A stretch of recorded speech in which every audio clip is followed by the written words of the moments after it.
महापौर पद हे शोभेचं आहे असं अजिबातच नाही आहे. हे पूर्वी म्हणत असतील का? बदलत गेला. सुरुवातीला 1 वर्षासाठी तर नंतर मग 2.5 वर्षासाठी तर अशा पद्धतीचा. तर काय साधारणपणे या कालावधीच्या बाबतीतलं निकष आहेत किंवा त्या संदर्भात काय विचार केला जातो? खऱ्या अर्थाने सांस्कृतिक राजधानी म्हणून पुण्याकडं पाहिलं जातं. त्या पुणे शहराच्या महापौराला फार मोठा मान आहे. पण इतर शहरामध्ये सुद्धा महापौर पदावरती बसलेल्या व्यक्ती त्या पदाला शोभतील अशा नव्हत्या. ठीक आहे, राजकीय ॲडजस्टमेंट असतात, राजकीय पटल असतं, त्यामुळे जातीचं समीकरण, अंक समीकरण वगैरे होतात. पण शहराचा महापौर हा निश्चितच सुसंस्कृत असायला हवा आणि एक महापौरावरून त्या शहराची ओळख निर्माण होते. नमस्कार, टॉप न्यूज मराठीमध्ये आपलं स्वागत. मी अरुण मेहेत्रे आणि आपण पाहतात टॉप न्यूज संवाद. मंडई महापालिकेच्या निवडणुका पार पडल्या. त्यानंतर ज्याची उत्सुकता होती ते म्हणजे महापौर पदाच्या आरक्षणाची सोडत देखील आज पार पडली. त्यामुळे निश्चितपणे हे महापौर पद किती महत्त्वाचं असतं याची जाणीव आपल्याला झाली असेल, किंबहुना ते आपल्याला आधीपासूनच माहिती आहे. आणि त्याच अनुषंगाने आता आपण बोलणार आहोत. या महापौर पदाचं महत्त्व आणि एकूणच परंपरा याविषयी आपण आज चर्चा करणार आहोत.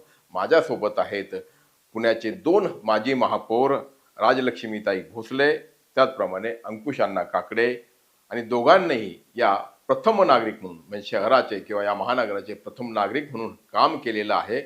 आणि त्यांचं आज आपल्या या स्टुडिओमध्ये स्वागत. ताई, या चर्चेला सुरुवात करत असतानाच पहिला प्रश्न तुमच्यासाठी. महापौर पद हे शोभेचं पद आहे, म्हणजे निव्वळ शोभेचं पद आहे असं पूर्वी मानलं जायचं, किंबहुना अशी एक समजूत होती. तुम्हाला काय वाटतं, खरोखर हे शोभेचं पद आहे की खरोखर या पदाला काही एक वेगळा अर्थ आहे? नाही, महापौर पद हे शोभेचं आहे असं अजिबातच नाही आहे. हे पूर्वी म्हणत असतील कारण 1 वर्षाची मुदत होती, 9-10 महिने मिळायची, मग आचारसंहिता वगैरे लागलेली असायची. परंतु महापौर पद हे अतिशय महत्त्वाचं आणि ताकदवान असं पद आहे. महापौरांच्या शब्दाला एकतर फार मोठी किंमत असते. दुसरं, तुम्ही तुमच्या शहरासाठी काय पाहिजे ती ध्येय धोरणं जी असतील किंवा महानगरपालिकेची एकूणच कामकाजामध्ये तुम्हाला शहरासाठी काय करायचं आहे हे तुम्ही तुमच्या शब्दांनी सुद्धा त्या ठिकाणी करू शकता.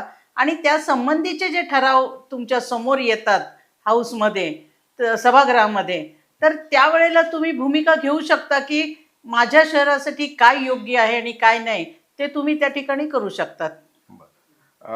आपण पूर्वी म्हणजे तुमचा जो अनुभव आहे, म्हणजे तुम्ही ज्या काळामध्ये महापौर होता, तर त्यावेळी म्हणजे सुरुवातीला तर सगळा कालावधी बदलत गेला. सुरुवातीला 1 वर्षासाठी तर नंतर मग 2.5 वर्षासाठी तर अशा पद्धतीचा. तर काय साधारणपणे या कालावधीच्या बाबतीतलं निकष आहेत किंवा त्या संदर्भात काय विचार केला जातो की महापौर पदासाठी खरोखर किती कालावधी असावा, तो पुरेसा होता का 1 वर्षाचा किंवा काय? नाही, 1 वर्षाचा कालावधी अतिशय अपुरा आहे, पण 2.5 वर्षाचा कालावधी हा ठीक आहे. 2.5 वर्षामध्ये तुम्ही पुष्कळ काही करू शकता. कारण 2.5 वर्षाचे पूर्वी कोटाला 5 वर्ष महापौर होते, पण मग तो महापौर म्हणजे जवळपास खासदाराच्या ताकदीचाच माणूस व्हायचा. म्हणजे खासदाराला जेवढी आणि त्या महापौरांना त्यावेळेला चेक वगैरे साईन करण्याचे अधिकार होते असं मी ऐकलं होतं. परंतु महापौर म्हणून 5 वर्षाचा जो काळ आहे, 2.5 वर्षाचा जो काळ आहे आता, तो पुरेसा आहे. 2.5 वर्षात तुम्ही काम करू शकता. अण्णा, मी तुमच्याकडे येतो. अण्णा, पुण्याचा महापौर असू द्यात किंवा इतर ठिकाणचे महापौर, त्यांनी म्हटलं की ते काही शोभेचं पद नाही, तर खरोखर एक प्रतिष्ठेचं आणि तितकंच म्हणजे मानाचं आणि वेगवेगळ्या प्रकारचे अधिकार असलेलं पद आहे. पुण्याचा जर विचार केला तर एक मोठी परंपरा आहे. म्हणजे अगदी नाग गोरेंपासून तर आज जे कुठले महापौर हो घातले तिथपर्यंत अशी ही महापौर पदाची परंपरा आहे. या परंपरेविषयी जरा थोडं सांगा की पुण्याला कोण कोण असे महापौर लाभलेत की आवर्जून त्यांचा उल्लेख किंवा त्यांचं स्मरण आपण केलं पाहिजे, त्यांची आठवण या क्षणी काढली पाहिजे? अरुण, सर्वप्रथम होणार महानगरपालिकेच्या स्थानिक स्वराज्य संस्थांच्या निवडणुका होणार म्हणून ज्याची आपण आतुरतेने वाट पाहत होतो. मुंबई वगळता इतर महानगरपालिकांच्या निवडणुका जवळपास 4 वर्षांनी होत आहेत. पण मुंबई असेल, नवी मुंबई असेल, मीरा भाईंदर असेल, ह्या निवडणुका तर जवळपास 6 वर्षानंतर होत आहेत. निर्विघ्नपणे त्या पार पडल्या. मध्यंतरी लॉकडाऊनमध्ये त्या पुढे गेल्या. आरक्षणाच्या मुद्द्यावरती अगदी सर्वोच्च न्यायालयापर्यंत गेल्या. पण शेवटी डिसेंबर महिन्यामध्ये सर्वोच्च न्यायालयाने निकाल दिला आणि कोणत्याही परिस्थितीमध्ये 31 जानेवारीपर्यंत या निवडणुका पूर्ण करा. आणि मला आनंद आहे की निवडणूक आयोगाने महाराष्ट्राच्या 31 जानेवारीपर्यंत अहोरात्र कष्ट करून या निवडणुका पार पाडलेल्या आहेत. त्याच्यानंतर दुसरा टप्पा झाला आता जो सुरू होत आहे की महापौर किंवा महानगरपालिकेचे पदाधिकारी निवडण्याचा. त्याच्यामध्ये आजच आपण पाहिलं की 29 महानगरपालिकेमध्ये महापौरांचं आरक्षण जे आहे त्याची सोडत झाली. वेगवेगळ्या घटकांना किंवा आरक्षण जे होतं त्याचे झालेले आहे. मुंबईचं महापौरपद हे सर्वसाधारण महिलेला आलेलं आहे. पुण्याचं देखील महापौरपद हे सर्वसाधारण महिलेला आलेलं आहे. आमच्या सहकारी राजलक्ष्मी भोसले म्हणायला ते खरं आहे. मी 1950 सालापासून पुणे महानगरपालिकेकडे पाहत असताना 1950 साली महानगरपालिका स्थापन झाली आणि 1999 सालापर्यंत महापौरपद हे फक्त 1 वर्षासाठी होतं. दरवर्षी महापौर बदलला जायचा आणि या वर्षभराच्या कारकिर्दीमध्ये महापौरांना फारसं समाधानकारक काम करता येणं शक्य नव्हतं. कारण कुठलीही निवडणूक झाल्यानंतर पहिले 10-15 दिवस सत्कारात जातात. त्यानंतर पुढच्या काही कालखंडामध्ये पुन्हा इतर काही निवडणुका असल्या तर त्याच्यामध्ये वेळ जातो. त्यामुळे काम करता येत नाही अशी सर्वच पक्षांची भावना झाली होती.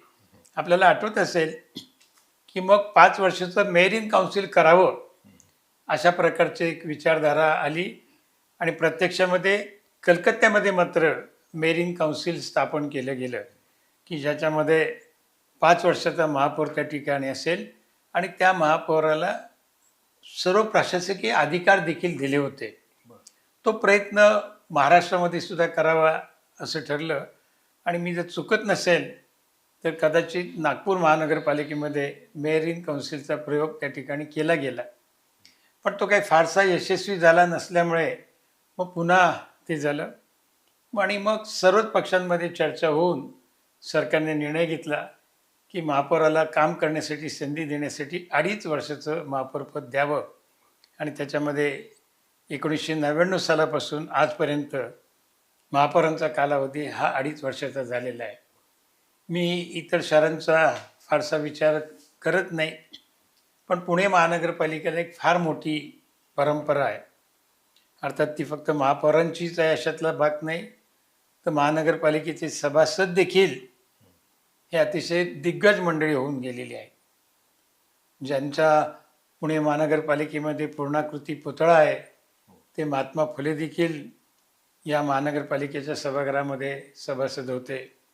पूर्वीसुद्धा पुणे महानगरपालिका नव्हती, नगरपालिका होती, ज्याचं कार्यालय बाजीराव रोडवरती विश्रामबाग वाडा आहे त्या ठिकाणी होत होतं.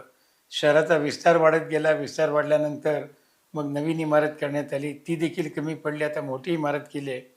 पण या शहराचं महापौरपद खूप दिग्गजांनी, आपण सांगितलं तसं नानासाहेब गोरे असतील, बाबूराव जगताप असतील, बाबूराव सणस असतील, शिवाजीराव ढेरे असतील, विभा पाटील असतील, अशी अनेक नावं घेता येतील. आणि मला आनंद आहे की त्या मांदिळ्यामध्ये मी असेल, राजलक्ष्मी भोसले, आमचा देखील त्याच्यामध्ये नंबर लागला. आणि महानगरपालिकेचं नगरसेवक झाल्यानंतर आमदार होणं किंवा महापौर झाल्यानंतर मग खासदार होणं अशी देखील उदाहरणं आपल्याला पाहायला मिळतात. वंदना चव्हाण या महापौर झाल्यानंतर त्या खासदार देखील झाल्या. त्याच्यानंतर बाळासाहेब शिवरकर महापौर होते, पुढं मंत्री झाले. त्याच्यानंतर वसंत चव्हाण देखील नगरसेवक होते, पुढे ते मंत्री देखील झाले. त्यामुळे महानगरपालिका किंवा महापौर हे एक पायरी आहे असं म्हणलं तर ते काही चुकीचं नाही. आणि महापौर पदाला निश्चितच मोठा मान आहे. आणि पुण्याचं महापौर त्यात, कारण मुंबई असेल, ठाणे असेल, नाशिक असेल, पुण्याच्या बाबतीमध्ये एक सांस्कृतिक शहर, महाराष्ट्राची उपराजधानी नागपूर जरी असली तरी खऱ्या अर्थाने सांस्कृतिक राजधानी म्हणून पुण्याकडं पाहिलं जातं. त्या पुणे शहराच्या महापौराला फार मोठा मान आहे. कदाचित त्या व्यक्तीला वाटत असेल की काय आपल्याला, आणि पूर्वी माझ्या अंदाजाप्रमाणे मला वाटतं 93-94 पर्यंत महापौरांना लाल दिवा नव्हता. कारण महापौरांना शहरामध्ये अनेक ठिकाणी कार्यक्रमाला जावं लागतं, वाहतुकीच्या कोंडीमध्ये अडकतात. म्हणून ज्या पद्धतीने मंत्र्यांना लाल दिवा दिला गेला होता तसं बाळासाहेब शिरोळे हे महापौर असताना त्यावेळेला त्या ठिकाणी त्यांना लाल दिवा मिळाला आणि तो नरेंद्र मोदी ज्यावेळेला 2014ला पंतप्रधान झाले त्यावेळेला त्यांनी ही सगळी लाल दिव्याची पद्धत बंद करून टाकली. त्याच्यामध्ये तो लाल दिवा तेव्हापासून बंद झाला. पण एक शहराची शान म्हणून महापौरांकडे पाहिलं जातं. महापौर आल्यानंतर सगळे आदवीने उभे राहतात, त्यांचं स्वागत करतात आणि ज्या ज्या वेळेला जे VIP येतात, म्हणजे आपल्या देशाचे राष्ट्रपती असतील, पंतप्रधान असतील, उपपंतप्रधान असतील किंवा इतर देशाची सुद्धा जी मान्यवर मंडळी येतात, राजदूत असतील किंवा इतर, तर त्यांचं स्वागत करण्यासाठी विमानतळावरती जाणं आणि एक पुणे शहराचा प्रतिनिधी म्हणून त्या ठिकाणी जाणं हा फार मोठा मान असतो. आणि इतर ठिकाणी मला आठवतंय की लोकमान्य टिळकांचं ज्या लंडनमध्ये राहत होते त्या ठिकाणी गेल्यानंतर त्या ठिकाणी त्यांच्या घराला ब्ल्यू प्लाक लावण्याचा कार्यक्रम होता आणि आपले सभापती जयंतराव टिळक त्यांनी तो कार्यक्रम केला होता. आणि मुद्दाम मी त्यावेळेला महापौर होतो, मुद्दाम मला त्या ठिकाणी महापौर म्हणून त्यांनी आमंत्रित केलं होतं. आणि त्यावेळेला त्या ठिकाणी लंडनचे एक लेडी महापौर होती. त्यांनी हे सांगितलं, आपल्याकडं महापौर पदाला वयाची मर्यादा नाही. तरुण वयामध्ये सुद्धा अनेक महापौर झालेत, वृद्ध देखील झालेत, पण लंडनमध्ये मात्र साधारणतः 60च्या पुढचे जे असतात ते महापौर होतात. ज्यावेळेला मी त्या ठिकाणी गेलो ती लेडी महापौर होती आणि त्यांनी मला इन्व्हाइट केलं की आमच्या महापौर कार्यालयात या. आणि ते मला सारखे सारखे म्हणायचे, आर यू मेयर? त्यांना आश्चर्य वाटायचं की इतक्या तरुण वयामध्ये महापौर. आणि लंडनमध्ये तर कसं आहे, एकदा महापौर झाला मग तिथं मेयर म्हणतात, आपल्याकडे मेयर म्हणायचे. लंडनमध्ये एक आहे, once a mayor always mayor. मी त्याचं तो कुठे जरी गेला, माझी महापौर असला, मेयर असला, ते त्याला मेयर म्हणूनच गणना केली जाते. आजही आपल्याकडे सुद्धा माझी महापौर म्हणून जरी आम्ही ज्या ठिकाणी जातो आम्हाला रिस्पेक्ट मिळतो, सन्मान मिळतो, फार अगदी सन्मान मिळतो आणि खूप दिग्गजांनी त्याच्यामध्ये ही जागा भूषवलेली आहे. आणि जसं तुम्ही म्हटलं की सन्मान मिळतो, म्हणजे एका अर्थाने ते मानाचं पद आहे, पण त्या पदाची जी प्रतिष्ठा, ती गरिमा राखणं हे देखील तितकंच महत्वाचं किंवा चॅलेंजिंग आव्हानात्मक असतं. दुर्दैवाने चांगला मुद्दा काढला.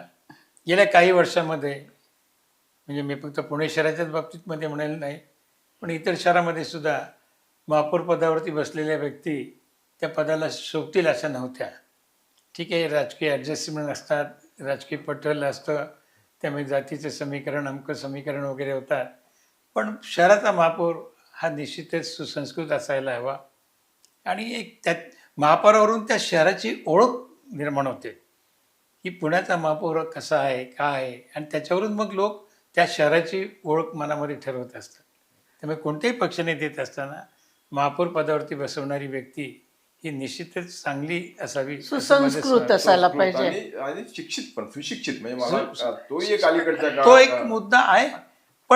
पण सुशिक्षित असूनही सुसंस्कृत असायला पाहिजे. कित्येक लोक कमी शिकलेले असले तरी सुसंस्कृत असतात. हो, त्याच्यामुळे ते सगळ्याच पक्षांनी तो दंडक आपला पाळला पाहिजे. आणि मगाशी आपण म्हणाला, तुम्ही ताईंना विचारलं की शोभेची वस्तू काही काळापर्यंत होती.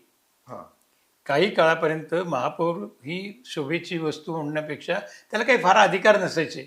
आमच्याकडे महापौर फंड आम्ही गोळा करायचो. आम्ही कुठे दुकानाचं उद्घाटनाला केलं की आम्ही म्हणायचो की महापौर फंडाला फंड. कारण काय होतं की महापौरांबद्दल त्या शहरातल्या नागरिकांच्या फार मोठ्या अपेक्षा असतात की आम्हाला माझ्या मुलाला शैक्षणिक मदत पाहिजे, किंवा काही दुर्घटना घडतात, एखाद्या झोपडपट्टीला आग लागली, एखादी दुर्घटना घडली तर त्यांना काही मदत द्यावी. पण तसा फंड वगैरे महापौरांना नव्हता. मग आम्हीच काही ठिकाणी जाऊन लोकांचे पैसे गोळा करायचे आणि करायचे, पण तो काही पुरेसा नसायचा.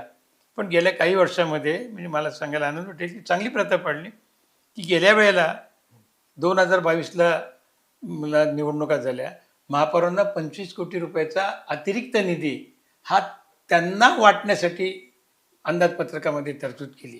पण तुमच्या काळात किती होता? आमच्या काळामध्ये महापौर फंड असा अधिकृत नव्हता. आम्ही कुठे गेल्यानंतर मित्रमंडळींना सांगायचो, करायचो, किंवा गणपती मंडळाला ज्यावेळेला आरतीला जायचो त्यावेळेला म्हणायचो की बाबा आमच्या महापौर फंडाच्या डब्यामध्ये 100 रुपये टाका, 200 रुपये टाका, असं करायचो. आणि त्याच्यातून मग काही फारशी रक्कम ती जमायची नाही. पण आता मात्र मुरलीधर मोरांना 25 कोटी रुपये हा वाटण्यासाठी मिळाला. अर्थात त्यांनी तो विधायक कामासाठी वापरावा अशी अपेक्षा असते.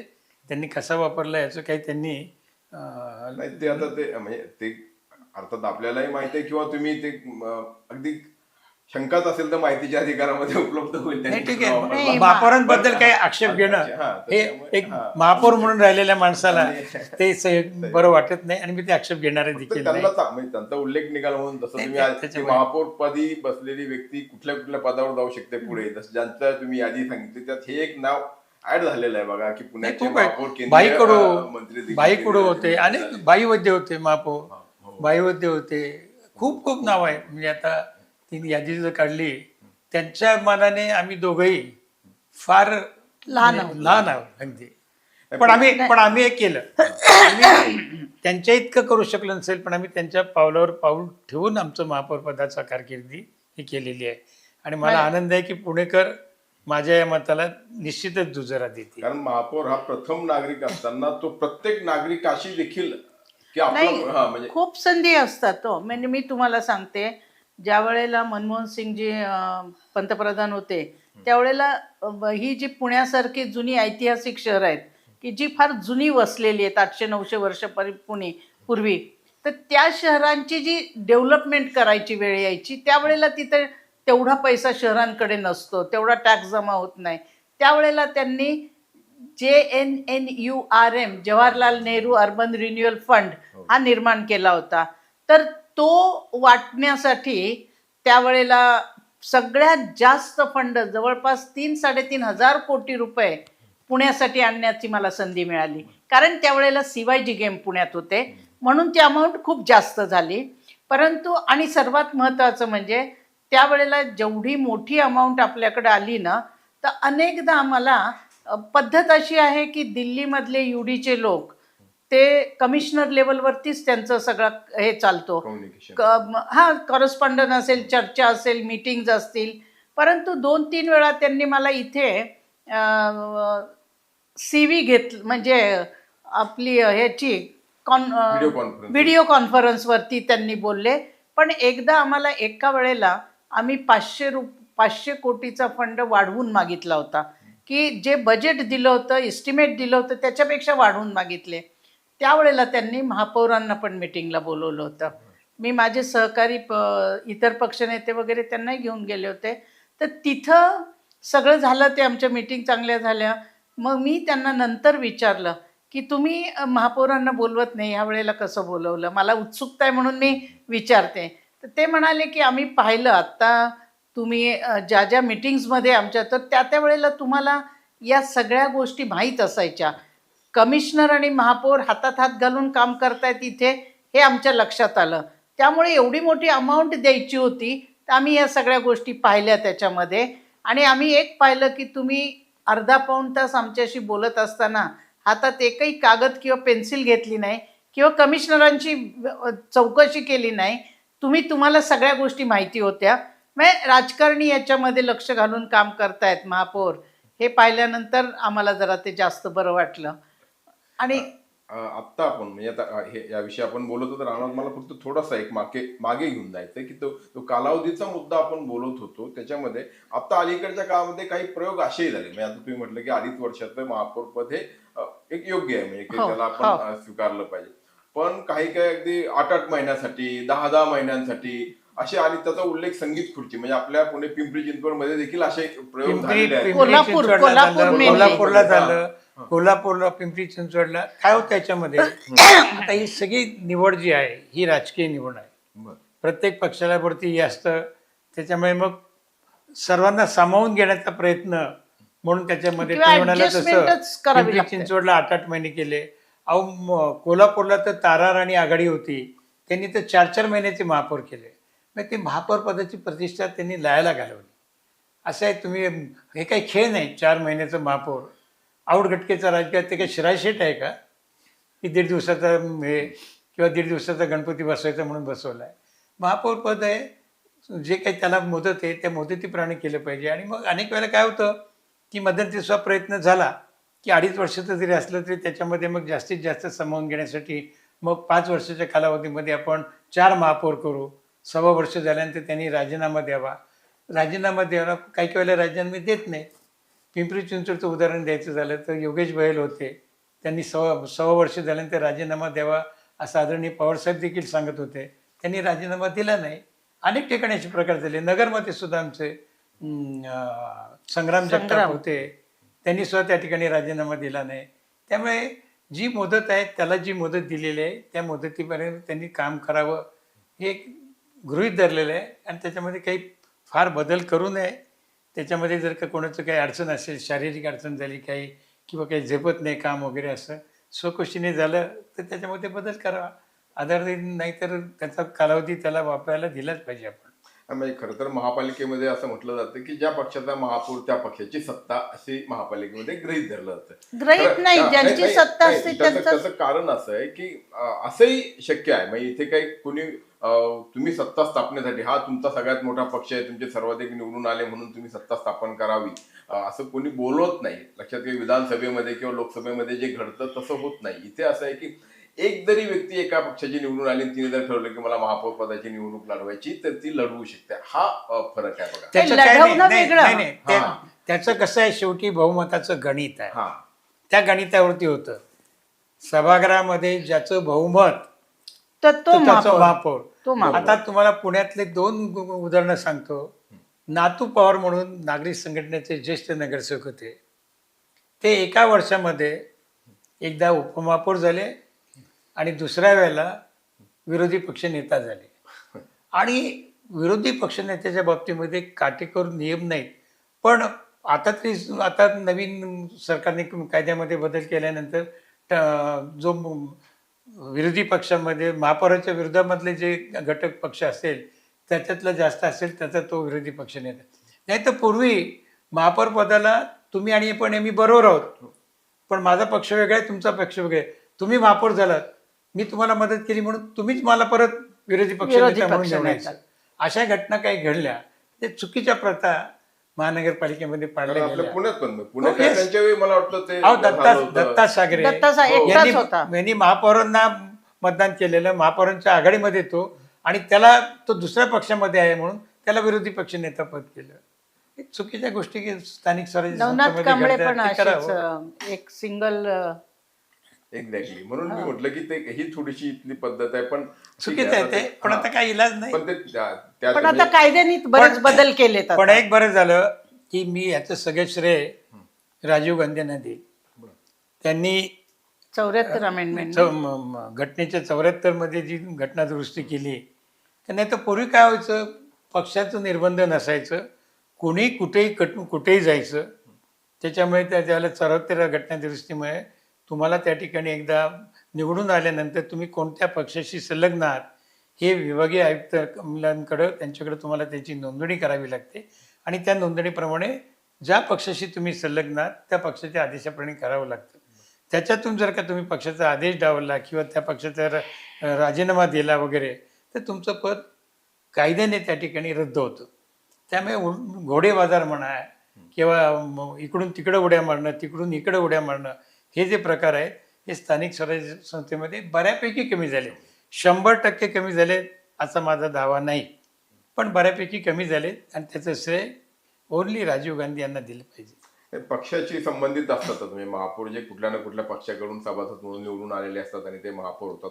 तरी देखील महापौर पद भूषवत असताना त्यांनी पक्षनिरपेक्ष राहणं देखील तितकंच अपेक्षित असतं. कारण शेवटी नाही, एक लक्षात घ्या, त्यात काय नाही हे बघा, तो ज्यावेळेला शहरामध्ये फिरतो त्यावेळेला तो पक्षाचा म्हणून फिरू शकतो की, पण ज्यावेळेला सभागृहामध्ये सभागृहाचं कामकाज तो करतो त्यावेळेला तो त्या सभागृहाचा महापौर आहे. त्या ठिकाणी तिथं मात्र त्यांनी पक्षीय राजकारण आणणं किंवा आपल्या स्वतःच्या पक्षाला थोडंसं वजन जास्त देणं, विरोधकांच्या बाबतीमध्ये वेगळी भूमिका नाही, हे करणं योग्य नाही. जे दुर्दैवाने सध्या विधानसभेमध्ये आपण पाहतो, म्हणजे ज्या पद्धतीने सभापती वागतात तसे जर का महापौरांनी वागणं ठरवलं तर मग त्या सभागृहाला अर्थच राहणार नाही. त्यांनी त्या ठिकाणी त्याची भूमिका निष्पक्षपणे त्यांनी काम केलं पाहिजे.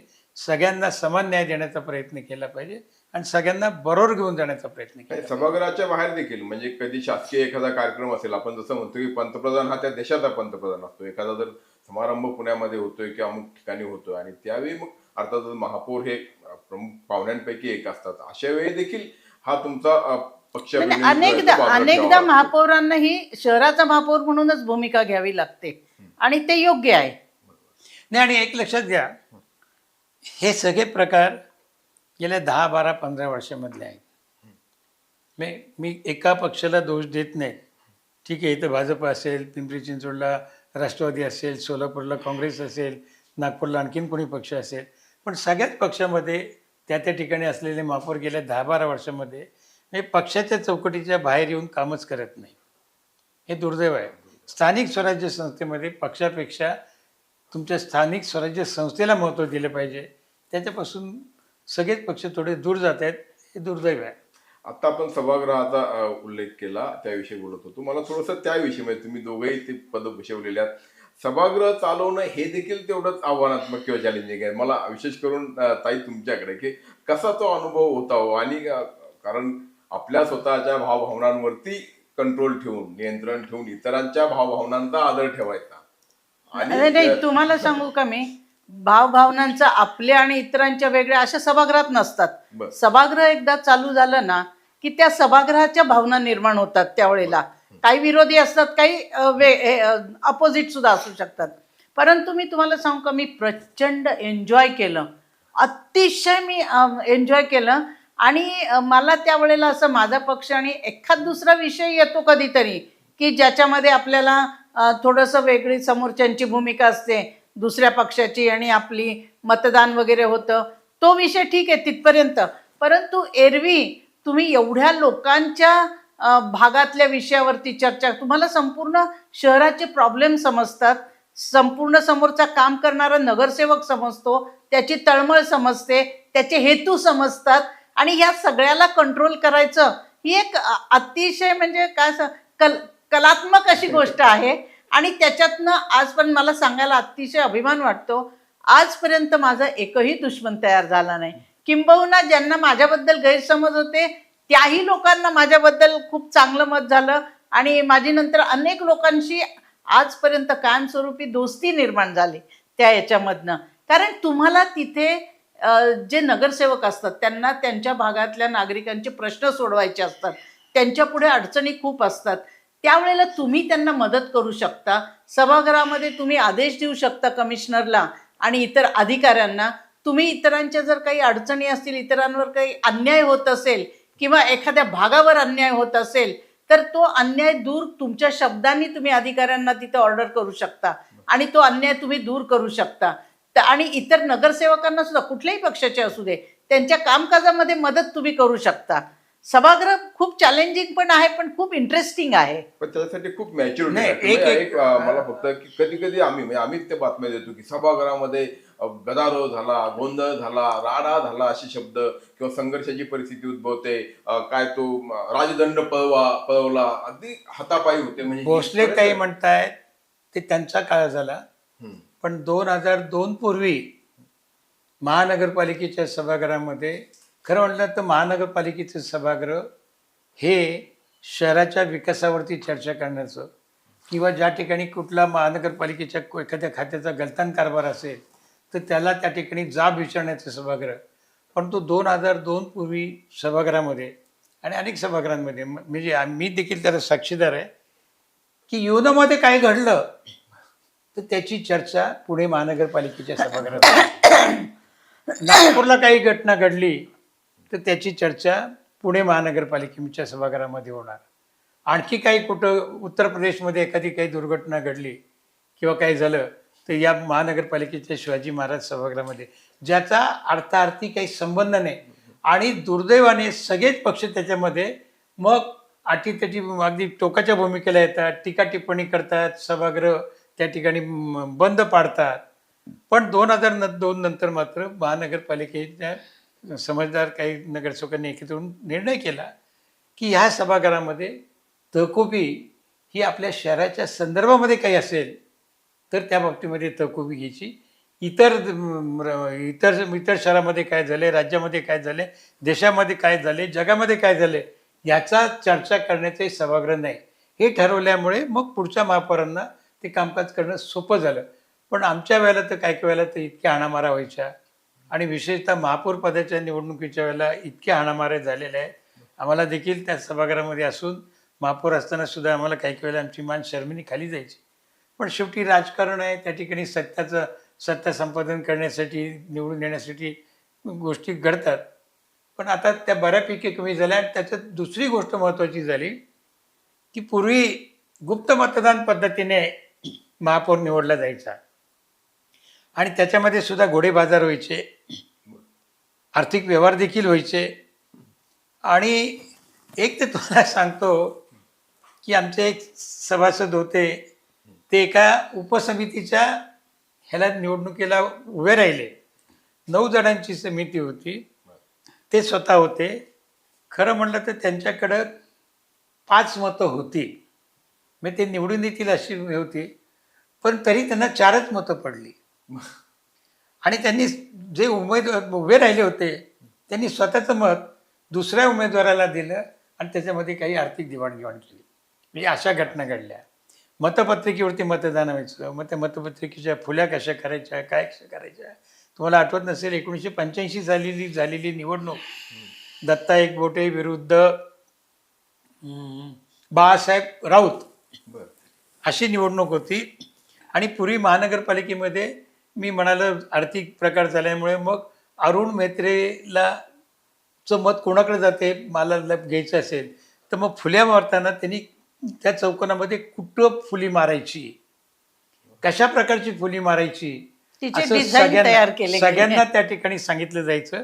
आणि ज्या वेळेला काउंटिंगला जाईल त्यावेळेला मग काउंटिंगला पडता यायचं, अरे अरुणला मैत्रिणींना आपण या ठिकाणी फुली दिली होती, ही अशी फुली दिलेली मतपत्रिका आली नाही म्हणजे त्यांनी आपल्याला मत दिलं नाही असं. आणि त्याही वेळेला काही काही झिगझॅग फुल्या झाल्या. आणि त्यावेळेच्या महापौरांनी दत्ता एकबोटे मेजॉरिटी असताना ती सभा तहकूब केली. तुम्हाला आठवत नसेल, त्यानंतर 3 दिवस सभा झाल्यानंतर वसंतदादा पाटील मुख्यमंत्री होते. वसंतदादा पाटील सर्किट हाऊसवरती आल्यानंतर आम्ही पुलोचे त्यावेळेला म्हणजे आरएस काँग्रेस, जनता दल आणि भाजप, काँग्रेस नव्हते आमच्याबरोबर, भाजप, जनता दल, आरएस काँग्रेस आणि हे आम्ही सगळेजण मोर्चाने वसंतदादा पाटलांना भेटायला गेलो आणि त्यांना सगळा इतिहास सांगितला की असं असं आहे, आमची मेजॉरिटी आहे, पण तुमच्या महापौरांनी त्या ठिकाणी हे केलेलं आहे. मला सांगायला आनंद वाटतो की वसंतदादांनी तत्काळ सांगितलं त्यांच्या जे सभापती होते त्यांना की उद्या यांचं महापौरपद डिक्लेअर करा. आणि त्याप्रमाणे दत्ता एकबोटे महापौर झाले. म्हणजे असे सुद्धा राज्यकर्ते होते. आणि हे जर असे गैरप्रकार घडत असतील तर केवळ त्या आणि म्हणून मग काय, नाही. मग त्याच्यावरती हा, पाणी- पाणी- थांबवले काय? वाटलं बॉटल. हा थांबवले का? अजून चालू नाही केलं ना? हा नाही हा. मी त्यामध्ये त्यांनी pause जस्ट घेतला चेक करू मी जरा. राहू दे की काय ते एवढं काय. नाही नाही, जरा महत्वाचं दवाखान्याच्या. मग अशा थांबा, वेळेला ऐका तुमचा pause. तू सांग वरून तेव्हा. मग या अशा प्रकारांना आळा घालण्यासाठी राज्य सरकारने एक चांगला निर्णय घेतला नगर विकास खात्याने की महापौर उपमहापौर पदाची निवडणूक ही हात वर करून केली जाईल. आणि ती केवळ हात वर करून नाही तर मी अंकुश काकडे या प्रभागातून निवडून आलोय, मी राजलक्ष्मी भोसले यांना माझं मत देत आहे, हे सभागृहामध्ये रेकॉर्ड करून त्याची नोंद केली. आणि त्याच्यामुळे मग या आर्थिक गैरव्यवहारावरती थांबले, कोणावरती गैरविश्वास दाखवणं बंद झालं. आणि जो उमेदवार आहे, नाही तर काही वेळेला पूर्वी माझं आमच्या पक्षाचं बहुमत आहे, मी उभा राहिलो आहे, निवडून येणार म्हणून सगळी तयारी केली, गुलालाची पोती महानगरपालिकेच्या बाहेर आणली, ढोलेजी मांडल्या आणि या फाटाफुटीच्या राजकारणामुळे पडलो. पण हे हात वर करून केल्यामुळे ज्याचं बहुमत आहे त्याचा महापौर किंवा उपमहापौर निवडून येऊ शकला. कलेक्टर त्यावेळेला येऊन बसतात आता, किंवा कलेक्टरांचा प्रतिनिधी पूर्वी महापौरांच्या अध्यक्षतेखाली व्हायचे, महापौरांच्या अध्यक्षतेखाली व्हायचे. आता शासकीय अधिकारी हो. वगैरे त्या जागी. एकच तुम्हाला उदाहरण सांगतो की म्हणजे मी महापौर होतो, पण महापौरांनी हे करायला नको. एक निवडणूक अशी झाली की 2 उमेदवार होते आणि मतपेटी सगळ्यांच्या समोरच उघडली जाते आणि उघडल्यानंतर महापौर मग ती एक एक मतपत्रिका बघतो आणि त्याच्या पाठीमागे सही करतो. असं सही करत असताना मनामध्ये मोजतो की बाबा अंकुश काकडेंना किती मतं पडली, 24. राजलक्ष्मी भोसलेंना किती पडली, 26. मग पुढची मतपत्रिकेमध्ये घेताना राजलक्ष्मी भोसलेंच्या वरती फुली मारलेली आहे, पण आणखी एक फुली मारून महापौर करतात. असे उद्योग पुणे महानगरपालिकेतल्या महापौरांनी केले आहेत. आणि 2 मतं दिली म्हणून त्यांची मतं बाद केली अरे. आणि जे कमी मतं झाले ते निवडून आले. असे निवडणुकीचे असे गैरप्रकार जे आहेत, हो, yes. हो, हो, हो. आणि तो पुणे शहराचा प्रथम नागरिक देखील करतो. ही घटना घडलेल्या आहेत. पण हे व्हायला नको. म्हणून नको व्हायला माझा पाहिजे. पुढचा प्रश्न आहे की जसं आपण म्हणतो की महापौर कसा असावा, मग कसा नसावा याचा पण असा आपल्याला नसावा, असा नसावा. आपण आर्थिक म्हणजे किंवा महापौराला मिळणारा फंड आणि एकूण त्याचे आर्थिक असलेले अधिकार याविषयी बोलत असताना कधी कधी म्हणजे मला एक उदाहरण आता अलीकडच्या काळामध्ये वाचायला मिळालंय की बाबूराव जगताप नावाचे हे महापौर झाले होते आणि आधीच्या महापौरांनी जो त्यांचा इंधनाचा भत्ता किंवा तो आपला निधी होता बरोबर आहे. तो संपला होता, त्यामुळे ते स्वतः घरून महापालिकेमध्ये पायी चालत यायचे. करेक्ट, खरं तर ही अशी उदाहरणं पण एक आदर्श म्हणावी अशी उदाहरणं आहेत. आहेत अशी खूप आहेत खूप उदाहरणं. आहेत. बाबूराव जगताप तुम्ही म्हणता ते खरं आहे. हम्म. बाबूराव जगताप महापौर होते आणि कारले गुरुजी उपमहापौर होते. अशी खूप चांगली माणसं होऊन गेलेली आहेत अगदी अगदी त्याच्यामध्ये. कारण त्या प्रामाणिकपणा त्यांचा जो आहे हा अगदी. एक भाग आणि शहराचा पैसा आहे, नागरिकांचा पैसा आहे, त्याचा गैरवापर व्हायला नको. म्हणजे ठरवलं असतं तर- प्रामाणिकपणा आणि सद्सद्विवेक बुद्धी बरं. ती जास्त महत्वाची आहे. नाही, आणि आपण काहीतरी या शहराचं देणं लागतो ही भावना मनामध्ये ठेवून किंवा आपण ट्रस्टी काम केले आहोत, पाहिजे. आपण मालक नाही आहोत, आपण या शहराचे ट्रस्टी आहोत आणि त्या पद्धतीने शहराचा जे काही पैसा आहे किंवा जे काही हित आहे तेच आपल्याला पाहायचं आहे. एवढं जरी तिथं लक्षात आलं तरी पुष्कळ झालं. आता एक प्रश्न मला की ठीक आहे म्हणजे आपल्या देशाच्या पंतप्रधान अगदी महिला देखील झालेल्या आहेत, मोठमोठी पदं महिलांनी भूषवलेली आहेत, मात्र महापौर पद भूषवत असताना कारण शेवटी काहीही म्हटलं तरी आपली एक म्हणजे तो काळ म्हणजे अलीकडच्या काळात चित्र बदलत असलं तरी शेवटी पुरुष सत्ताक मानसिकता जी असते आपली तर ती कुठे ना कुठे उफावून येत असते. सभागृहात ती येत नसेल असं आपल्याला म्हणता येत नाही. तर तशा प्रकारचे काही अनुभव आणि मग त्या गोष्टींना कसं आपल्याला हँडल करावं लागलं किंवा ते एका अर्थाने ते देखील चॅलेंज होतं. कारण शेवटी कसं आहे की म्हणजे हल्ली ज्या कधी कधी घोषणा दिल्या जातात म्हणजे इतक्या वाईट असतात की बाईंनी पाडलं म्हणजे एखाद्या निवडणुकीत जर पराभव झाला एखाद्याचा किंवा ही जी मानसिकता आहे ती देखील एक आव्हानच म्हणावं लागेल. ती मानसिकता महिला आरक्षण आल्यानंतर खूप बदलली आहे. म्हणजे पहिल्या 5 वर्षाच्या टर्ममध्ये पुरुष मंडळींना खूप त्रास झाला असेल, पण नंतर त्यांना सवय लागली की सभागृहात आणि बरोबर महिला काम करतात, तर त्यांच्या भाषेमध्ये बदल झाला, त्यांच्या विचारसरणीमध्ये बदल झाला आणि आता तर ते मान्य करतात की आम्ही आणि महिला कुठल्याही पदावर असलो तरी त्या इक्वल टॅलेंटेड आहेत आणि केपेबल आहेत ते सगळं काम करण्यासाठी. हे मानले गेलेलं आहे. फक्त अडचण कुठे येऊ शकते, समजा उद्या माझ्या पक्षातल्या काही मंडळींना, पुरुष मंडळींना काही वेगळं करायचं आहे पण मी ते अलाउ करत नाही, तर त्यांच्यासारख्या स्वभावाचे इतर पक्षातल्या पुरुषांची त्यांची लवकर दोस्ती होते. ते एखादा ग्रुप करून काही कारस्थान तिच्या विरुद्ध करू शकतात, परंतु ती टॅलेंटेड नाही आहे, ती महिला आहे म्हणून तिला अक्कल नाही, ही भावना आता नाही आहे. म्हणजे मला तरी ती भावना कुठेच दिसली नाही. आम्हाला बरोबरीने वागवलं जातं. आम्हाला महापौर आहे, महिला का असे ना, पण तो जास्त रिस्पेक्ट तो दिला जातो. म्हणजे महिला म्हणूनही दिला जातो, महापौर पदाचाही दिला जातो. आता ती मानसिकता या जनरेशनमध्ये अजिबात नाही आहे.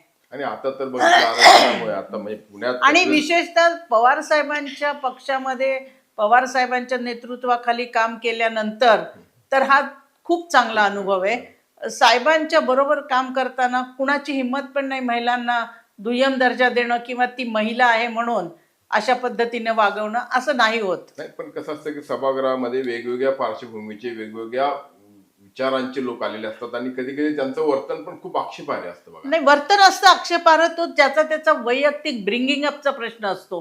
परंतु ह्या महिलेला काही हिला काही अक्कलच नाही आहे, आता ही कशी महापौर झाली किंवा आता ही का, अशी भावना आता नाही आहे.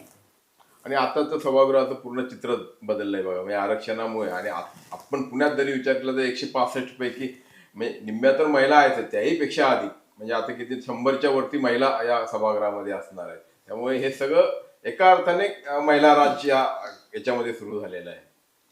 नाही, महिला राज सुरू झाले असं म्हणणं तितकंसं काही खरं नाही. इक्वल शेवटी समाजाचं जे त्याच्यामध्ये प्रतिनिधित्व आहे, तुम्हाला कायद्यामुळे त्या ठिकाणी 50% आरक्षण मिळालं, त्याच्यामध्ये महिला आल्या. पण ठीक आहे, महिला चांगलं काम करू शकतात अशी पुण्यामध्ये सुद्धा उदाहरणं आहेत. आणि एकच आहे की फक्त त्यांना जबाबदारी दिली पाहिजे, त्यांना काम करण्यासाठी स्वातंत्र्य दिलं पाहिजे. नाही तर अनेक ठिकाणी आपण पाहतो, आजही पुणे महानगरपालिकेमध्ये सुद्धा तुम्हाला पाहायला मिळेल की पत्नी नगरसेविका आहे, पण ती महानगरपालिकेमध्ये कुठल्या खात्यात जात नाही, पतीच जातो त्या ठिकाणी आणि पतीच काम करतो. अशी उदाहरणं पुण्यामध्ये देखील आहेत. सभागृहामध्ये त्यांना चालत जाता नाही. येत नाही म्हणून जाऊ शकत नाही. त्याच्यामुळे अर्थात हे प्रमाण कमी आहे, पण नाही असं नाही. ग्रामीण भागामध्ये तर काही ठिकाणी जास्त आहे. पण त्यामुळे त्यात तो काही इलाज नाही. तो प्रत्येकाने आपण समजून घेतलं पाहिजे. जर आपल्याला त्या ठिकाणी एक लक्षात देत, परवा झालेली बिहारची निवडणूक आपण पाहिली. सभागृहामध्ये शपथविधी घेताना ज्या महिला निवडून आलेल्या होत्या, काय परिस्थिती होती त्यांची. म्हणजे कोणत्याही पक्षाने महिलेला किंवा पुरुषाला तिकीट देत असताना काहीतरी विचार केला पाहिजे. मी अक्षरशः त्या विधानसभेचं म्हणजे महत्त्वच घालून टाकलं. त्याच्यामुळे जर मी त्या ठिकाणी सक्षमपणे काम करू शकत, एक मी असं म्हणणार नाही की राजलक्ष्मी भोसले ज्या चांगल्या पद्धतीने, वंदना चव्हाण ज्या पद्धतीने चांगलं काम केलं तसं आत्ता निवडून आलेली एखादी नगरसेविका करू शकेल असं नाही. पण तिने शिकलं पाहिजे, शिकून घेतलं पाहिजे, समजून घेतलं पाहिजे. आपल्यावरती जबाबदारी आहे. लोकांनी आपल्यावरती विश्वास टाकून आपल्याला सभागृहात पाठवलंय. काही का होईना मी माझ्या प्रभागाचा, माझ्या वार्डाचा, माझ्या नागरिकांचा आवाज मी त्या ठिकाणी उठवेल. ते प्रयत्न तरी केला पाहिजे. त्यामुळे त्याच्यासाठी सगळ्या पक्षांनी मग त्याच्यामध्ये पुरुषसुद्धा आल्या. हे पुरुषसुद्धा काय फार अगदी सर्वज्ञानी आहे आणि तो पहिल्या टर्ममध्ये आल्यानंतर फार हुशार झाला आहे असं नाही. तर प्रशिक्षण दिलं पाहिजे, कायद्याचं ज्ञान दिलं पाहिजे, सभागृहामध्ये कसं वर्तन असावं, कसं बोललं गेलं पाहिजे. मला वाटतं 2 दिवसामध्ये काहीतरी यशदाला काहीतरी नवीन नगरसेवकांचं प्रशिक्षण त्या ठिकाणी केलं जाणार आहे आणि ते आवश्यक आहे, ते करावं. आणि नगरसेवकांना सुद्धा नवीन मोठ्या संख्येने नवीन लोक आलेत यावेळी. माझी त्यांना विनंती आहे की केवळ नगरसेवक होण्यासाठी तुम्ही नाही, तुम्ही या शहराचा काहीतरी विकास करण्यासाठी आल्यात, आपल्या प्रभागाचा काहीतरी विकास करण्यासाठी आलात. त्यामुळे आपण शिकून घ्या, काम करण्याचा प्रयत्न करा, बुजरेपणा बाजूला ठेवा. फार शिकलेला माणूस फार चांगलं काम करतो असं नाही. पण न शिकलेला माणूस सुद्धा फार शिकलेल्या माणसापेक्षा चांगलं काम करू शकतो. आपल्या राज्याचं मुख्यमंत्र्याचं उदाहरण आहे वसंतदादांचं. त्यामुळे सगळ्यांनी शिकावं. माझी सगळ्या आलेल्या नवीन नगरसेवकांना विनंती आहे की तुम्ही शिका. लोकांनी तुमच्यावरती जवळजवळ 25-30 हजार मतं देऊन तुम्हाला सभागृहात पाठवले. त्यांच्या विश्वासाला कुठं तडा जाणार नाही याची जाणीवपूर्वक काळजी घ्या. आणि सगळ्या पक्षांनी देखील लक्ष ठेवलं पाहिजे. जर एखादा आपला पक्षाचा सभासद कुठेतरी चुकीचं काम करत असेल, वेडोवाकडे त्याचं पाऊल पडत असेल, तर त्याला वटणीवरती आणण्यासाठी, सरळ मार्गावरती आणण्यासाठी पक्ष नेतृत्वाने कठोर निर्णय घेतले पाहिजेत. माझ्या पक्षाच्या नेतृत्वाने देखील ते घेतले पाहिजे. जसं सुरुवातीला ताई म्हटलं होतं की सुसंस्कृतपणा असावा, म्हणजे स्वच्छतर प्रतिमा असावीच. नाहीतर काय की त्याची व्यक्तिगत, त्या शहराची, त्या सभागृहाची सगळ्यांचीच बदनामी होईल किंवा त्याला डाग लागेल असं आहे. आणि तो अपेक्षा करूयात की म्हणजे त्यांनी तसं वर्तन करावं. आता अगदी जाता म्हणजे की काही थोडे तुमचे अनुभव आम्हाला, म्हणजे कारण आता चर्चाच आपण महापौर पदा याविषयी करतोय, तर काही जसं तुम्ही आता सांगितलं की त्या बैठकीला गेला होता, तर आणखी काही आवर्जून सांगावेत असे काही? नाही, आवर्जून सांगावे असं म्हणजे ज्या वेळेला JNURMच्या फंडच्या संदर्भामध्ये माझी अनेकदा दिल्लीचे UDचे सेक्रेटरी यायचे, गृह खात्याचे सेक्रेटरी यायचे. तर त्यावेळेला काही सत्तेमध्ये तिथं दिल्लीत आमचं कोणी संबंधित नव्हतं किंवा काय. परंतु मला 3 वेळा 3 की 4 वेळा युनायटेड नेशनला जाण्याची संधी मिळाली. भारताला रिप्रेझेंट करायला, पुणे शहराला नाही, भारताला रिप्रेझेंट करायला मला 3 वेळा युनायटेड नेशनमध्ये जायची संधी मिळाली. एकदा बार्सिलोनाला, एकदा बर्न स्वित्झर्लंडला आणि एकदा सिंगापूरला अर्बन वॉटर मॅनेजमेंटवरती. तर तो अनुभव खूप वेगळा असतो. विकसनशील देशातले अनेक महापौर तिथे आलेले असतात आणि त्यांची कामाची पद्धत, आपली कामाची पद्धत, त्यांच्याकडचं महापौरांबद्दलचं लोकांचं मत. आम्ही एकदा ब्रेमेनला गेलेलो. ब्रेमेन ही सिस्टर सिटी होती आपली. तर तिथला महापौर सायकलवरती भाजी आणायला पण ते जातात बाजारामध्ये आणि अगदी आम लोकांसारखं तिथलं महापौर. त्या मानाने आपल्याला जरा थोडंसं हे असतं, जगमगाट असतो आपल्या महापौराभोवती, थोडं ग्लॅमर असतं. आणि हे सगळं करत असताना पुण्याचा महापौर म्हणजे एक वेगळं त्याच्यामध्ये हे येतं. आणि ही सगळी कामं बघून सगळा 1,00,000 कोटीचा जो फंड भारतात वाटला गेला, तर त्याबद्दल पंतप्रधानांचं आभार मानायचं काम होतं. तर ते भारतात 67 सिटींमध्ये महापौर आहेत, 67 महापालिका आहेत. तर त्या 67 महापालिकांच्या महापौरांच्या वतीनं पंतप्रधानांचा आभार मानण्याची संधी मला दिली गेली. त्यावेळेला दिल्लीत एक मोठा कार्यक्रम झाला, पंतप्रधान वगैरे होते आणि तिथे भाषण करण्याची संधी मला मिळाली. ती खूप मोठी संधी होती. अख्ख्या देशातल्या सगळ्या महानगरपालिकांच्या वतीनं तुम्ही पंतप्रधानांचे आभार मानणार आहात. त्यानंतर आपल्या CYG गेमचे जी काही कलमाडी साहेबांनी खूप चांगलं पुण्याला त्यावेळेला त्यांनी संधी मिळवून दिली होती. तर त्याही वेळेला एक खूप चांगलं प्रतिनिधित्व करायला मिळालं. जगातनं सगळे खेळाडू आले होते पुण्यामध्ये आणि त्याही वेळेला एक चांगलं काम करण्याची संधी मिळाली. आपला आवाका वाढतो. आपल्याला अशी वेगवेगळी वर्कशॉप, जे सिंगापूरला ज्या वेळेला अर्बन वॉटर मॅनेजमेंटवरती वर्कशॉप अटेंड केलं, तर त्यावेळेला लक्षात येतं आपल्या की जगामध्ये काय चाललं आहे, जग कुठे चाललं आहे. किंवा एकदा मला पॅरिसला जायची संधी मिळाली. तिथे पॅरिसमध्ये नद्यांमध्ये दररोजची वाहतूक असते त्यांची आणि मोठं बोटिंग वगैरे खूप मोठ्या प्रमाणावर चालतं. तर तिथल्या पॅरिस शहरातल्या वॉटर मॅनेजमेंट जे आहे त्यांच्या ऑफिसमध्ये जाऊन त्यांच्याशी चर्चा करायची मला संधी मिळाली.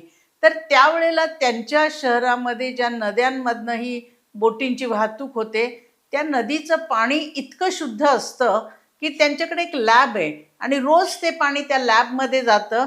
त्या पाण्यामध्ये मासे वाढवले जातात आणि ते जे मासे आहेत ते पूर्ण झाल्यानंतर ते कट करून त्याच्या शरीरातल्या टिश्यूमध्ये कुठंतरी अशुद्धतेचा अंश आहे का हे तपासलं जातं आणि तितकं ते शुद्ध पाणी असतं. तर अशा अनेक गोष्टी, म्हणजे जगात काय चाललं हे आपल्याला कळतं. त्या तुलनेमध्ये आजही आपल्या शहरामध्ये जे प्युरिफिकेशन टँक्स आहेत किंवा वॉटर प्युरिफिकेशनचे जे मोठमोठे हे आहेत प्रकल्प आहेत, तर त्या ठिकाणी तिथपर्यंत आपण जायला पाहिजे. आणि आताच्या नवीन टीमला तर आता आपलं सरकार आणि इथली टीम जी आहे पुण्यातली ही एकच आहे. शिवाय दिल्लीत पंतप्रधान आहेत आणि खूप मोठे फंड. आमच्या वेळेला कमी होते, अंकुशरावांच्या वेळेला तर अजूनही कमी होते. पण आता एवढे मोठे फंड, एवढे मोठे प्रोजेक्ट, एवढं वर्ल्ड बँकचे पैसा येतोय, तर त्या दर्जाचं आपले सुद्धा प्रोजेक्ट असायला पाहिजेत, अशी माझी एक ह्या सगळ्यांकडनं अपेक्षा आहे. पण आता कधी माझ्या बाबतीमध्ये तर खूप घटना सांगता येतील. मी काही सगळ्याच घटना सांगणार नाही, एक 2-3 मोजक्या घटना सांगतो. की पूर्वी महापौरांना ॲम्बॅसेडर गाडी होती. आता त्यावेळची ती जुनी ॲम्बॅसेडर गाडी, त्याला काही AC वगैरे नाही. आणि दरवर्षी महापौर नवीन झाला की मग तो नवीन महापौर, नवीन उपमहापौर गाडी घेणार, नवीन गाडी घेणार. असे बरेच वेळ. मी झालो 1988-89ला. 88 साली ज्यावेळेला मी महापौर झालो त्यावेळेला माझ्या अगोदरच्या 2 महापौरांनी स्टँडर्ड 2000 ही अतिशय फार मोठी गाडी त्यांनी घेतली. ती गाडी घेतली, त्या गाडीचा पेट्रोलचा ॲव्हरेज होता 1 लिटरला 5 किलोमीटर. आणि ती गाडी एवढी मोठी, आपल्या शहरातले अरुंद रस्ते, गल्लीबोळामध्ये जाण्यासाठी सुद्धा ती गाडी अडचणीची व्हायची. म्हणून मी निर्णय केला की मी छोटी गाडी घेईन. आणि मी माझ्या कारकिर्दीमध्ये फियाट 118, पण 118 ही जी गाडी आहे ही पहिली गाडी, छोटी गाडी मी घेतली, अतिशय छोटी गाडी. आणि त्याच्यावरती लाल दिवा, त्या प्रीमियरवाल्यांना सुद्धा खूप आनंद झाला की आमच्या छोट्या गाडीवरती लाल दिवा बसवला देशामध्ये पहिला, म्हणून त्यांनी वर्तमानपत्रामध्ये जाहिराती देखील केली. आणि अरुण, तुम्हाला सांगायला आश्चर्य वाटेल मला की ती गाडी मी वापरल्यानंतर माझ्यानंतर 9 महापौरांनी ती गाडी वापरली. आणि 9 महापौरांनी वापरल्यानंतर ती गाडी सिटी इंजिनियर HD राव म्हणून पाणी पुरवठ्याचे होते, त्यांनी 3 वर्ष गाडी वापरली, म्हणजे 12 वर्ष. नाही तर त्याच्या अगोदरचे महापौर दरवर्षी, आणि महापौरांनी घेतली तर मग उपमहापौरांनी का नाही, उपमहापौरांनी घेतली तर स्टँडिंग कमिटीनी का नाही, हे असं होतं. पुण्याच्या महापौराला अनेक देशांमधून निमंत्रणं येतात आणि त्याच्यामध्ये त्या ठिकाणी बोलवलं जातं. मी महापौर असताना इटलीला रोममध्ये आंतरराष्ट्रीय महापौर कॉन्फरन्स होती. तो विषय सभागृहामध्ये चर्चेला आला. चर्चेला आल्यानंतर सभागृहामध्ये सुद्धा विरोधी पक्ष असतोच, काय आवश्यकता आहे का, कशासाठी जायचं आणि त्याच्यासाठी एवढा खर्च करण्याची आवश्यकता आहे का, काय वगैरे. ते म्हणलं बा खर्चाचा प्रश्न नाही, जर मला खर्चाचा तुम्हाला प्रश्न वाटत असेल तर मी महानगरपालिकेच्या खर्चाने जाणार नाही, पण पुण्याचा महापौर म्हणून मला सभागृहाने मान्यता द्यावी. आणि मी तुम्हाला सांगतो त्यावेळेला मी पुणे महानगरपालिकेचा पैसा न खर्च करता मी त्या इटलीला रोमला जी परिषद झाली त्या ठिकाणी गेलो. माझ्या समेत बाकीचे 3-4 नगरसेवक देखील त्या ठिकाणी आले होते. त्याच्यामुळे हा जो खर्च आहे हा त्या शहराच्या मानाने क्षुल्लक असतो, पण संकुचित वृत्ती मानणारे काही काही सभासद असतात त्याला विरोध करतात. त्याच्यामुळे ते तसं करू नये. महानगरपालिकेचा वर्धापन दिन दर 15 फेब्रुवारीला केला जातो. मी 1979 पासून महानगरपालिकेमध्ये जातो. प्रत्यक्षात नगरसेवक मी 85 साली निवडून आलो आणि 85, 86, 87, 88 तर मी सभागृहामध्ये होतोच. तर वर्धापन दिनाचं स्वरूप काय असायचं की 15 फेब्रुवारीला महानगरपालिकेला सुट्टी, अधिकारी विरुद्ध नगरसेवक असा एक क्रिकेटचा सामना नेहरू स्टेडियमला होणार. त्याच्यानंतर एखाद दुसऱ्या काहीतरी क्रीडा स्पर्धा महिलांच्या होणार आणि मग रात्री बालगंधर्वमध्ये एक नाटक आणि भोजन संपला. वर्धापन दिन संपला. त्यावेळेला महानगरपालिकेचे 14,000 सेवक होते. आणि मी म्हणलं अरे ही महानगरपालिकेचा वर्धापन दिन ही फक्त सुट्टी देण्याची गोष्ट आहे का? आपण दरवर्षी महानगरपालिका एकेका वर्षाने वाढते आणि आपण त्याचा, मी त्यावेळेला कटाक्षाने केलं की असं चालणार नाही. मी 8 दिवस सलग तो वर्धापन दिन साजरा केला आणि तो साजरा करत असताना विधायक गोष्टी हातामध्ये घेतल्या. आज तुम्हाला पुण्यामध्ये पिण्याचं पाणी मिळतं ते ज्या खडकवासला धरणातून किंवा वरसगाव धरणातून येतं. ते येणारं पाणी वाटेत कसं आहे आणि स्वारगेट जलशुद्धीकरण केंद्रामध्ये त्याच्यावरती किती प्रक्रिया केली जाते, किती माती किती गाळ बाजूला काढला जातो, तुम्हाला शुद्ध पाणी प्यायला मिळतं, हे तुम्हाला पाहायला मिळत नाही. मी वर्धापन दिनाच्या निमित्ताने ते जलशुद्धीकरण केंद्र सगळ्या नागरिकांना पाहायला मिळेल म्हणून सांगितलं. तुम्हाला आश्चर्य वाटेल 5-10 हजार लोकांनी त्या ठिकाणी पाहिलं. अग्निशमन दल हे महाराष्ट्रातलं पुणे शहराचं 2 नंबरचं अग्निशमन दल आहे. त्या अग्निशमन दलाचं काम कसं होतं, काही वेळेला प्रात्यक्षिक वगैरे होतात, पण अग्निशमन दलाचं काम कसं होतं हे बघण्यासाठी नेहरू स्टेडियमवरती त्या ठिकाणी आम्ही कार्यक्रम घेतला आणि प्रत्यक्षामध्ये प्रात्यक्षिकं करून दाखवली की आपत्तीच्या वेळेला सुटका करून घ्यायची असेल तर खाली त्या ठिकाणी फायर ब्रिगेडचे जवान जाळी धरतात आणि वरतून उडी मारायला सांगतात. मी महापौर होतो, मी आणि शांतीलाल सुरतवाला आम्ही दुसऱ्या मजल्यावर गेलो आणि मला उडी मारायला सांगितली. माझे डोळे फिरले. मी खालच्या मजल्यावरती येऊन उडी मारली, पण सुरतवाल्यांनी मात्र दुसऱ्या मजल्यावरून उडी मारली. त्यानंतर असं हे पाहायला मिळालं. सांस्कृतिक कार्यक्रम म्हणलं काय फक्त बालगंधर्वमध्ये एक नाटक झालं आणि ते फक्त नगरसेवकांनी आणि अधिकाऱ्यांपुरतंच आहे का? रक्तदान शिबिर घेतलं, महिलांच्या स्पर्धा घेतल्या, रांगोळी स्पर्धा घेतल्या आणि सांस्कृतिक कार्यक्रम. त्यावेळेला महानगरपालिकेच्या वर्धापन दिनाचं बजेट होतं अरुण 1.5 लाख रुपये. 1.5 लाख रुपये आणि आमचं बजेट होतं 15 लाख रुपये. पण गिरीश बापट असेल, राजामंत्री असेल, शांतीलाल सुरतवाला असेल, धनंजय जाधव असेल, या सगळ्या तरुण मंडळींनी हा वर्धापन दिन चांगला करायला सांगितलं. आणि महानगरपालिकेचं कामकाज कसं चालतं, उलटा पुलटा कार्यक्रम हा मी पुण्यामध्ये, महाराष्ट्रात पहिल्यांदा पुण्यामध्ये सुरू केला आणि तो कार्यक्रम इतका क्लिक झाला. अधिकारी, पत्रकार, पोलीस अधिकारी हे सभासदांच्या भूमिकेमध्ये, मी तिथं आयुक्तांच्या भूमिकेमध्ये, आमचे काही नगरसेवक पट्टेवाल्याच्या भूमिकेमध्ये होतं आणि एक अतिशय क्लिक झालेला कार्यक्रम.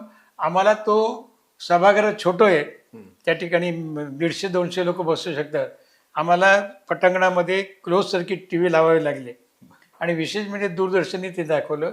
सांस्कृतिक कार्यक्रमामध्ये शरद तळवलकर, त्यावेळेला एक तमस नावाचं सिरियल होते, त्याच्यामध्ये दीपासाई म्हणून होती, निळू फुले, राम नगरकर, असे अनेक जण त्याच्यामध्ये सहभागी झाले आणि प्रत्येकाने त्यांचे विविध त्या ठिकाणी कार्यक्रम केले. चंदूबाई दारूवाले म्हणून जे नारायणपेठेमध्ये त्यांचं शोभेचं दारूचं आहे, ते म्हणले मी स्वतःहून त्या ठिकाणी शोभेचं दारू काम करेल. पण तो कार्यक्रम 12 वाजता, त्यावेळेला वेळेची मर्यादा नव्हती, 12 वाजता संपणारा कार्यक्रम लांबत पहाटे 5 वाजेपर्यंत चालला. शेवटी तो आला, म्हणला की माझं शोभेचं दारू काम जर बघायचं असेल तर आता अंधारामध्ये कार्यक्रम संपवा. आणि मग पहाटे 5 वाजता ते केलं. हे झाल्यानंतर जवळपास 8-10 हजार लोक होते त्यावेळेला स्टेडियमवरती आणि बहुतेक महानगरपालिकेचे सगळे सेवक होते. मग शेवटी त्या ठिकाणी आले आणि म्हणलं आता आम्हाला 5 वाजले तर आता आम्ही घरी जाणार, उद्या कामाला कधी येणार. महापौरांना एक सुट्टी देण्याचा अधिकार असतो महानगरपालिकेला.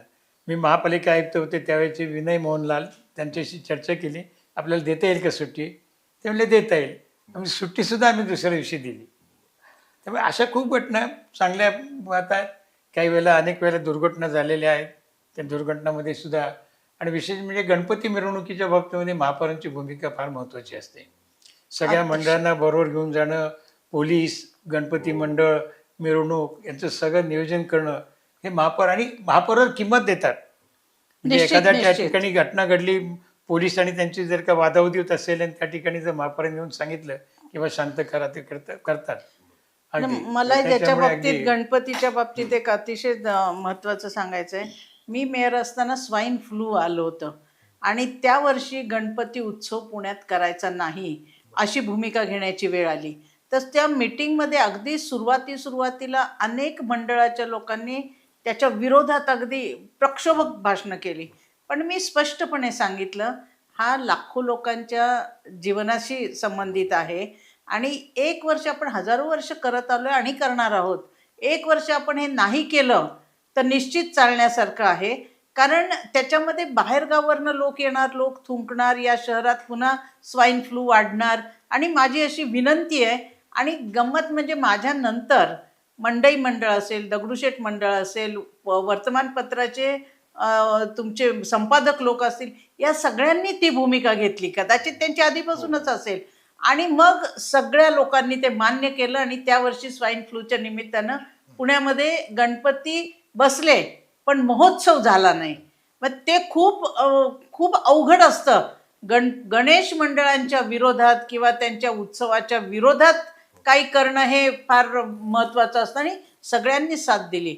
म्हणजे जी महत्त्वाची जी मंडळं आहेत ना, त्या सगळ्यांनी त्याला साथ दिल्यामुळे इतर सगळ्या छोट्या मोठ्या मंडळांनी ते मान्य केलं त्यावेळेला. कार्यकर्त्याच्या भावना आणि कार्यकर्त्याची इच्छा जपणं हा एक खूप कसरतीचं काम असतं. आणि महत्वाचं म्हणजे की पुण्यात तर एवढी मोठी परंपरा. आणि त्याच वेळेला मी ही भूमिका घेतली होती, रस्त्यात खड्डे पाडायचे की नाही.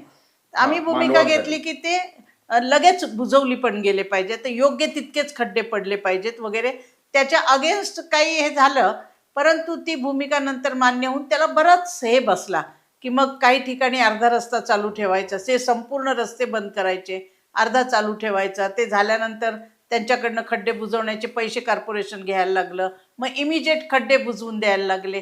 अनेक चांगल्या गोष्टी होतात, लोक सहकार्य पण करतात, पण तुम्हाला ते त्यांच्याशी ताळमेळ करणं आणि आपली भूमिका योग्य आहे हे पटवून देणं पण महत्त्वाचं असतं त्याच्यामध्ये. आणि म्हणून आता इतकं महत्व या पदाला आलेलं आहे. पूर्वी असं असायचं की सुरुवातीला तर स्टँडिंग कमिटी चेअरमन हे अतिशय महत्वाचं पद मानलं जायचं. म्हणजे अजूनही आहे. ज्यांचा रस अर्थपूर्ण पद ज्याला म्हणतात असं ते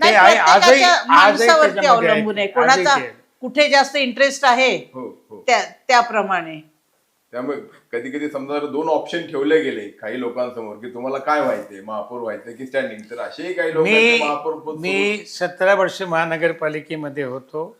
मी एकही वर्ष स्थायी समितीचं सदस्यत्व मला द्या अशी पक्षाकडे मागणी केली नाही. बरं. मी कधी स्टँडिंग कमिटीमध्ये सभासद म्हणून गेलो नाही. मी पण 15 वर्षामध्ये स्टँडिंग कमिटी ही मागितलीच नाही कधी, आणि कधीही गेले नाही आणि कधीही मागितली नाही स्टँडिंग कमिटी. तो एक प्रकारचा मोह आहे बघा. नाही, पण जर तुम्हाला Wonderful. तुम्ही तुमच्या मनावर तुमची म्हणजे विचारसरणी हीच तुम्हाला तो कंट्रोल ठेवता येते. तुम्हाला त्या विचारसरणीनंतर माणूस मागतच नाही तो. कारण तिजोरीच्या चाव्या म्हणजे कसं आहे की घराचं काय म्हणतात एक प्रमुख, कुटुंबाचे प्रमुख तुम्ही आहात, मात्र चाव्या दुसऱ्याकडे, अशी ही रचना आहे. नाही, ते ते ते एक खातं आहे, ती त्यांची जबाबदारी दिलेली आहे. स्टँडिंग कमिटीचे सभासद, मेंबर आणि त्यांचे जे चेअरमन आहेत त्यांच्यावर ती जबाबदारी दिलेली आहे. एकच अगदी आपल्याला समारोप सांगतात हो. करायचे, कारण मी जाता जाता टॉप मराठीने आम्हाला 2 माजी महापौरांना बोलवलं आणि महापौराच्या पदाच्या संदर्भात सगळी माहिती घेतली. या पुणे शहराचा एक महापौर म्हणून मला काम करण्याची संधी मिळाली. निवडणुका झालेल्या आहेत. मी सुद्धा एका राजकीय पक्षाशी संबंधित आहे. माझी उद्या 15 फेब्रुवारी ज्यावेळेला नवीन सभागृह येईल त्या ठिकाणी भारतीय जनता पक्षाची सत्ता निर्विवादपणे आलेली आहे. त्यांचं मी निश्चित अभिनंदन करेल. पण जाता जाता एकच मी त्यांना सांगेल की महानगरपालिकेचा कारभार करत असताना कुठेही राजकारण त्याच्यामध्ये आपण आणू नका. म्हणजे अर्थात हे जसं मी त्यांना सांगेल तसं ज्या ठिकाणी आमच्या पक्षाची सत्ता असेल त्या ठिकाणी तोच नियम मला माझ्या पक्षाला देखील लागू होईल. पण आज आपण पाहतो गेल्या 10-15 वर्षामध्ये पुणे शहरामध्ये अनेक प्रकल्प पडून राहिलेले आहेत आणि ज्याच्यामुळे आपला आर्थिक बोजा महानगरपालिकेवरती पडतोय. त्या प्रकल्पावरती होणारा खर्च दिवसेंदिवस वाढतोय. लोकांनी टॅक्स रूपाने दिलेला पैसा हा जर का योग्य कामासाठी वापरला गेला नाही तर ते काही योग्य नाही. काही प्रकल्प बंद आहेत. आपले जायकाचे प्रकल्प अजून काही बरेचसे पूर्ण झालेले नाहीत. नदी सुधारचा जो प्रकल्प आहे तो सुद्धा अजून पूर्णत्वाला गेलेला नाही. मेट्रोचा प्रकल्प आहे बऱ्यापैकी पूर्ण चालला आहे. सांस्कृतिक केंद्र आपली अजून झाली नाहीत. मला शरम वाटते की गदी माडगूळकरांचं स्मारक करण्यासाठी 2007 सालापासून आम्ही प्रयत्न करतोय, पण अजूनपर्यंत त्यांचं ते स्मारक आम्ही करू शकलो नाही. आमच्या नंतर पिंपरी चिंचवडनी मात्र त्यांचं नाट्यगृह बांधलं. पण या पुण्यामध्ये मात्र अनेक वेळेला त्या तत्कालीन पालकमंत्री चंद्रकांत पाटील असतील, मुरलीधर मोहोळ असतील, त्यांनी देखील सांगितलं. पण गेल्या 8 वर्षामध्ये पूर्ण सत्ता असताना एक लक्षात घ्या, महानगरपालिकेमध्ये अनेक वेळेला जर पूर्ण बहुमत नसेल तर काम करायला फार अडचण येते आणि मग तिथं कुठेतरी तडजोडीच्या गोष्टी कराव्या लागतात की हा प्रकल्प आम्ही तुमचा मंजूर करतो, आमचं हे मान्य करा. पण गेल्या 7 वर्षात भारतीय जनता पक्षाला पूर्ण बहुमत मिळालं. 98 नगरसेवक निवडून आलेले, 5 स्वीकृत झाले. म्हणजे 103चं सभागृह असताना सत्ता त्यांच्या हातामध्ये, सरकार त्यांच्या हातामध्ये सुद्धा असताना सुद्धा ते प्रभावीपणे काम करू शकले नाहीत. त्याच्या खोलामध्ये मी जाणार नाही, टीका करणार नाही. पण ही जी अपूर्ण राहिलेली कामं आहेत, रस्त्याच्या बाबतीमध्ये असेल, गदी माडगूळकरांचं सभागृह या दिवशी सुरू होईल, त्या दिवशी सुरू होईल, आजही झालं नाही. यशवंतराव चव्हाण नाट्यगृहाच्या शेजारी असलेलं बाळासाहेब ठाकरेंचं सुद्धा जे मिनी थिएटर आपण सुरू करतोय त्याचंही काम अजून पूर्णत्वाला गेलं नाही. विठ्ठल तुपे सभागृहाचं काम सुद्धा किती वर्ष रखडलं. सिंहगड रोडला विस्तार वाढतोय. सिंहगड रोडला सुद्धा जे नाट्यगृह विकास दांगट ज्यावेळेला नगरसेवक होते 7 वर्षापूर्वी, त्यावेळेला त्यांनी ते सुरू केलं, त्याचं काम अजून पूर्ण झालेलं नाही. वडगाव शहरीमध्ये सुद्धा असं अनेक प्रकल्प पडून आहेत. नवीन केवळ शहराचा झगमगाट 24 तास पाणी 24/7 पाण्याच्या बाबतीमध्ये कोणतंही पक्षाचं सत्ता आली तरी आपण 24 तास पाणी देऊ शकत नाही. आज पाणी हे आपल्या हातामध्ये नाही आहे आणि पर्जन्यमान आपण गेल्या अनेक वर्षामध्ये पाहतो. पाऊस वेळी अवेळी येतो, दुष्काळ पडतो. त्यामुळे तुम्ही 24 तास पाणी देऊ नका, ठराविक वेळेमध्ये पाणी द्या. पण ते चांगल्या प्रेशरनी द्या आणि सगळ्या शहराला पाणी द्या. आज काय होतं, शहरामध्ये पाणी मिळतं पण उपनगरामध्ये पाणी मिळत नाही. उपनगरामध्ये मी ज्यावेळेला आता प्रचाराच्या निमित्ताने हडपसर वगैरे काही भागामध्ये, काळेपाडे वगैरे भागामध्ये गेलो, काय तिथली अवस्था आहे, कशा पद्धतीने लोक तिथे राहतात, रस्त्याची अवस्था वाईट आहे, पिण्याच्या पाण्याची व्यवस्था होत आहे, काही ठिकाणी ड्रेनेजसुद्धा छोटी आहे. त्यामुळे भारतीय जनता पक्षाला माझं नम्र आवाहन असेल आणि तुम्ही ह्या सगळ्या गोष्टींकडे लक्ष द्यावा. फार उद्घाटनावरती आता तुम्हीच सांगता, फ्लेक्समुळे मुख्यमंत्री सांगतात फ्लेक्स लावू नका, तरी तुमच्या पक्षाचे नगरसेवक जर का फ्लेक्स लावत असतील आणि त्याच्यावरती जर का तुमचा कंट्रोल नसेल तर मग त्यात मुख्यमंत्र्यांचा दोष काय? मुख्यमंत्री मग असं लोक म्हणतात की तुमच्या पोकळ घोषणा असतात. आपल्या कसबा विधानसभा मतदारसंघाचे हेमंत रासने सांगितलं की फ्लेक्स मुक्त कसबा करू. आज 1.5 वर्ष झालं, काय परिस्थिती आहे? त्यांचेच फोटो त्या ठिकाणी फ्लेक्समध्ये लावले जातात. त्यामुळे कोणत्याही पक्षाचा असेल, भारतीय जनता पक्षाला पूर्ण सत्ता मिळालेली आहे, कुठं आडकाठी मिळणार नाही. राज्यामध्ये तुमची सत्ता आहे, देशामध्ये सत्ता आहे. या पुणे शहराचा विकास सर्वांगीण करण्यासाठी तुम्ही जे जे प्रयत्न कराल त्याला आम्ही जरी विरोधी पक्षामध्ये असलो तरी विधायक कामाला आमचा पूर्ण पाठिंबा राहील. पुणे शहर हे देशामध्ये एक अग्रक्रमांकाचं शहर व्हावं अशी तुमच्याकडनं अपेक्षा आहे.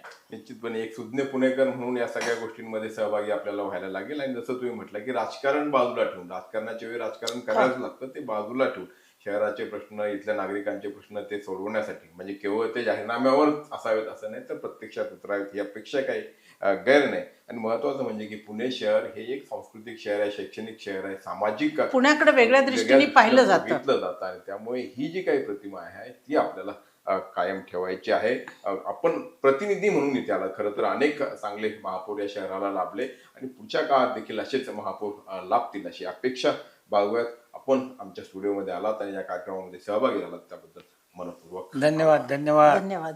थँक्यू. तुमची car, electric panel, data server आगीपासून सुरक्षित आहे का? नाही? मग आजच बसवा F protect temperature activated fire suppression device.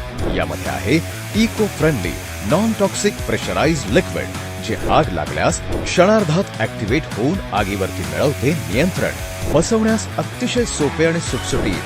टेकालिपचे एक दर्जेदार उत्पादन एफ प्रोटेक्ट.